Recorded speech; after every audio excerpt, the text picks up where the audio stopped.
Hello friends, welcome to my YouTube channel. So today in this video I am going to show you how to change the fingerprint animation in this device. So in this device I already set one fingerprint lock. Now you can see this is the animation I set in this device.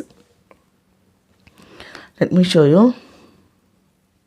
Okay, so let me show you how to change the fingerprint animation. For this, go to settings, scroll down, tap on wallpaper and style, scroll down, tap on fingerprint animation. Now here you can see lots of animations you can see here, and from here you can select any animation.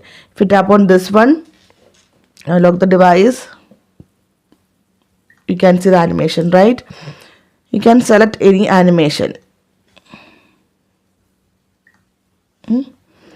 So simply in this way you can change the fingerprint animation in this device. So hope you guys enjoy this video. Thank you for watching. Thank you. Bye bye.